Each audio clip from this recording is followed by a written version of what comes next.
Belum terbagi menjadi 3. Yang pertama kognitif, yang kedua afektif, yang ketiga psikomotor. Saya akan menjelaskan taksonomi Bloom dalam ranah kognitif. Pengertian taksonomi Bloom. Taksonomi Bloom adalah sebuah kerangka atau klasifikasi yang dikembangkan oleh psikolog pendidikan Benjamin Bloom pada tahun 1956 untuk mengidentifikasi dan mengorganisir tujuan pembelajaran. Ranah kognitif dalam taksonomi Bloom. Yang pertama ada pengetahuan atau remembering.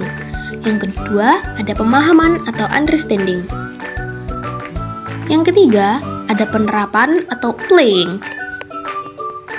Yang keempat ada analisis atau analyzing. Yang kelima ada evaluasi atau evaluating. Yang keenam ada kreasi atau creating.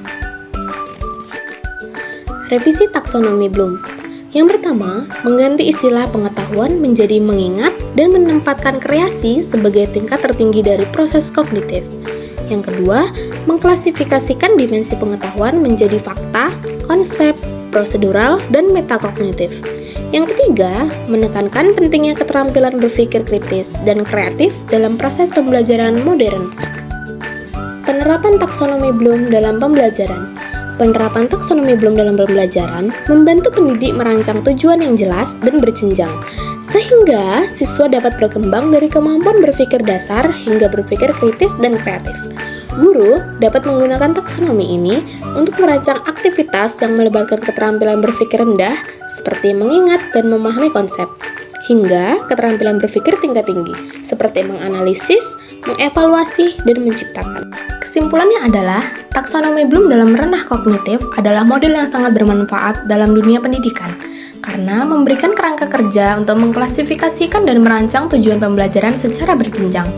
Dengan 6 tingkatan, mulai dari mengingat hingga menciptakan, taksonomi ini membantu pendidik merancang pembelajaran yang bertahap, dari pemahaman dasar hingga kemampuan berpikir kritis dan kreatif.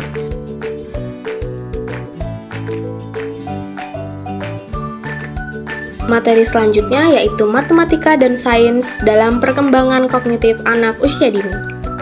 Sebelum itu, kita harus mengerti apa itu definisi anak usia dini. Definisi anak usia dini adalah individu yang berada dalam rentang umur dari lahir hingga 6 tahun. Pada tahap ini, anak mengalami perkembangan yang sangat cepat dan signifikan dalam berbagai aspek, termasuk fisik, kognitif, emosional, dan sosial. Periode ini dianggap sebagai masa emas bagi pertumbuhan dan pembelajaran, di mana anak mulai membangun fondasi keterampilan yang akan mendukung perkembangan mereka di masa depan. Masuk ke materi selanjutnya, apa saja konsep dasar matematika? Yang pertama, pengenalan angka dan bilangan. Yang kedua, pengelompokan dan kategori. Yang ketiga, pengukuran. Yang keempat, pola dan urutan. Yang kelima, konsep ruang dan posisi. Yang keenam, perbandingan dan pengelompokan. Yang ketujuh, pengenalan waktu. Dan yang terakhir, permainan matematika. Aktivitas matematika yang efektif. Yang pertama ada permainan hitung. Yang kedua ada pola urutan. Yang ketiga permainan pengukuran. Yang keempat aktivitas klasifikasi dan pengelompokan. Dan kelima permainan matematika berbasis cerita. Yang keenam menggunakan musik dan lagu. Yang ketujuh permainan board games. Yang ke-8 kegiatan praktis sehari-hari.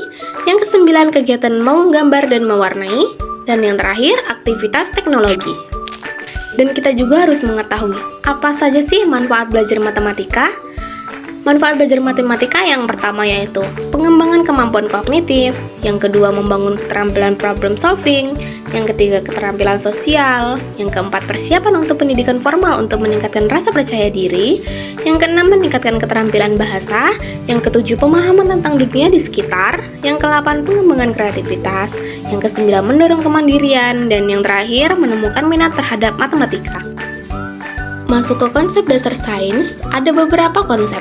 Yang pertama, observasi, yang kedua pengukuran, yang ketiga klasifikasi, yang keempat eksperimen sederhana, yang kelima proses sains, yang keenam siklus hidup, yang ketujuh ekosistem dan lingkungan, yang ke-8 energi dan gerakan, yang ke-9 fenomena alam, yang ke-10 pentingnya sains dalam kehidupan sehari-hari.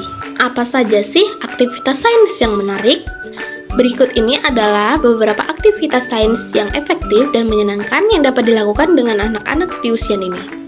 Yang pertama, eksperimen air. Yang kedua, pengamatan cuaca. Yang ketiga, menanam biji. Yang keempat, klasifikasi objek. Yang kelima, eksperimen vulkanik. Dan ada beberapa manfaat belajar sains.